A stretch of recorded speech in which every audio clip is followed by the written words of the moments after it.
They say the third stall in the second-floor restroom is haunted by a spirit that was never laid to rest. But what happens when someone dares to confront the ghost head-on? Tonight, Adam steps into the haunted stall, and what he finds may never let him go. Welcome back to Nightmare for Giggles, where your deepest fears come alive.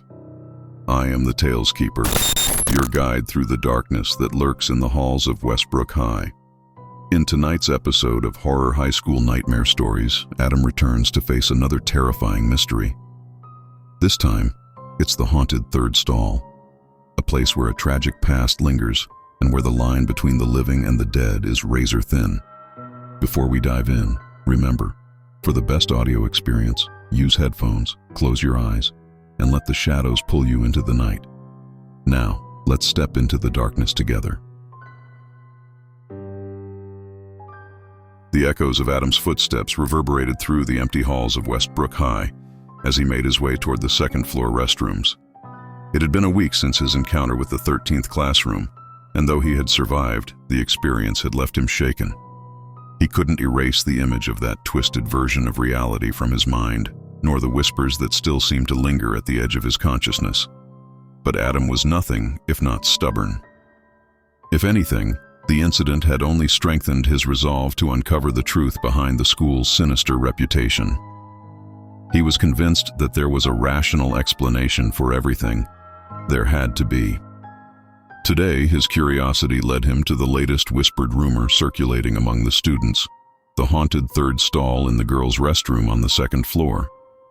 The story was always the same, passed down from year to year.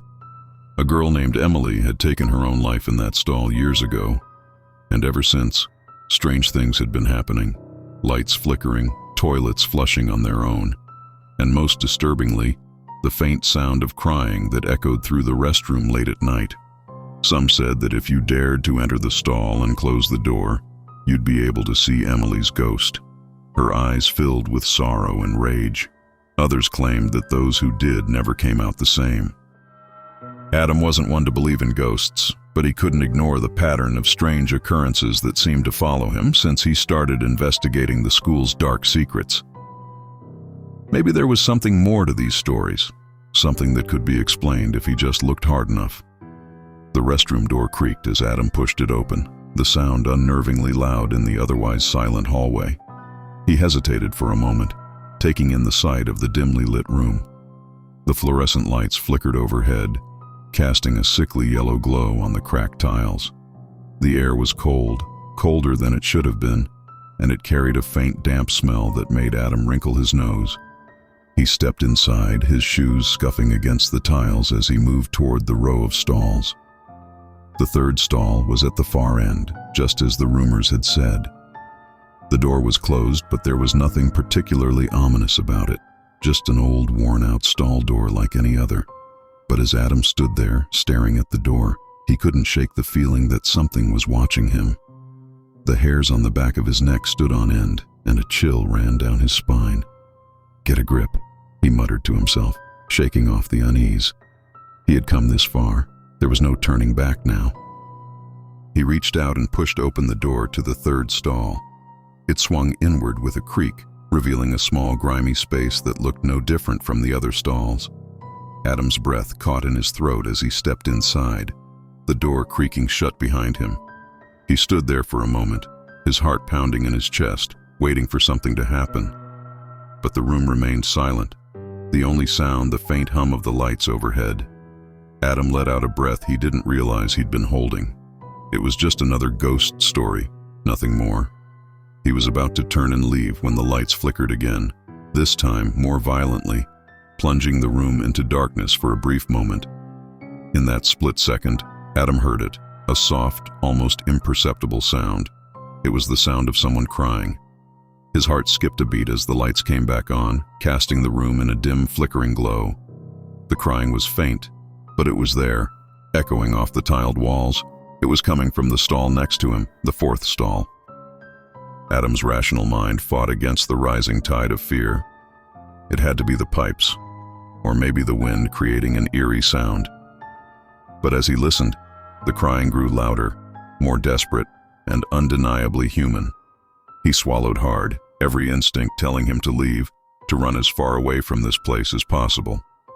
But his curiosity, his need to understand, kept him rooted to the spot. "Hello?" he called out, his voice trembling despite himself. "Is someone there?" The crying stopped abruptly, replaced by a deafening silence that pressed down on Adam like a weight. He could hear his own breathing, ragged and uneven, as he waited for a response. Then slowly, the door to the fourth stall began to creak open. Adam's heart raced as he watched, his muscles tensed, ready to flee at a moment's notice. The door swung open with agonizing slowness, revealing the dark, empty stall beyond.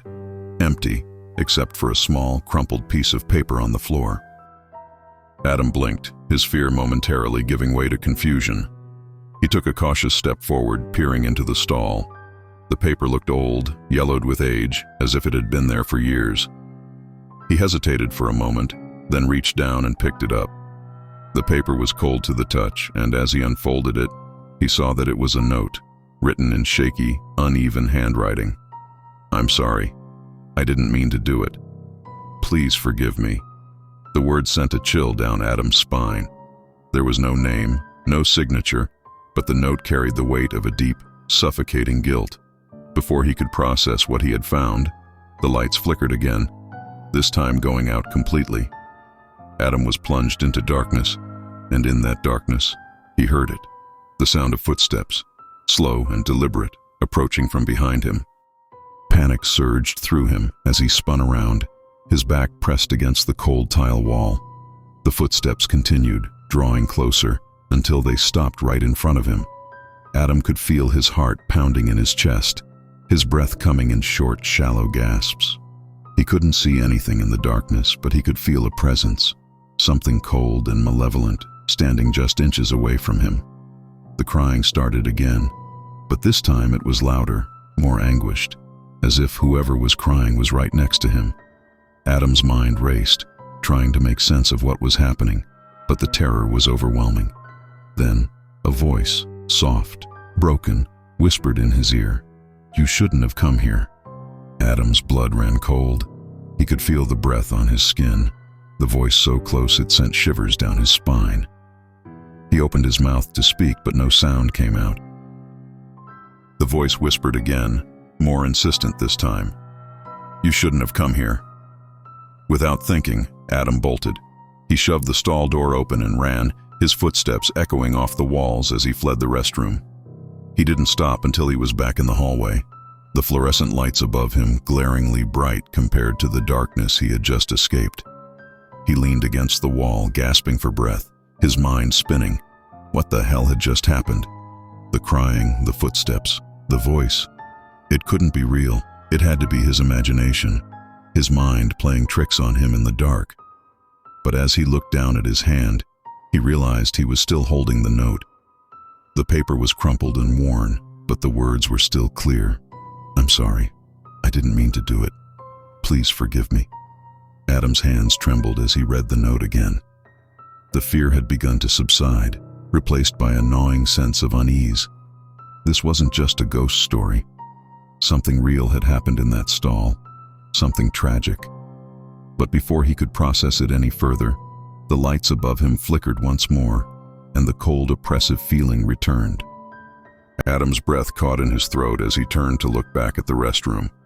The door was closed, but he could see the faint outline of a figure standing just beyond it, a dark shadow against the dim light.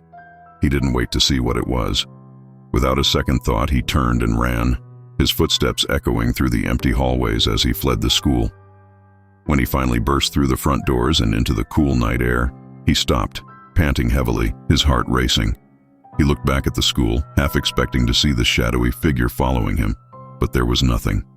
Just the dark, silent building looming ominously against the night sky. Adam didn't go back to Westbrook High the next day, or the day after that. He couldn't bring himself to face the school, not after what had happened. The fear was too fresh, too real. But as the days passed, the memory of the incident began to fade, replaced by a burning curiosity. What had he experienced in that restroom? Was it really a ghost, or was there something more to the story? He didn't know, but he was determined to find out.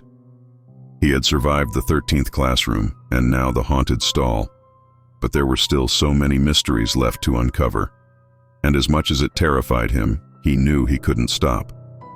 Not now, because the truth was, despite the fear, despite the nightmares, there was a part of him that was drawn to the darkness, to the unknown. It was a part of him that needed to understand, to uncover the secrets that others were too afraid to confront. And so, despite the terror that still lingered in his mind, Adam knew that he would return to Westbrook High, because the school wasn't finished with him yet.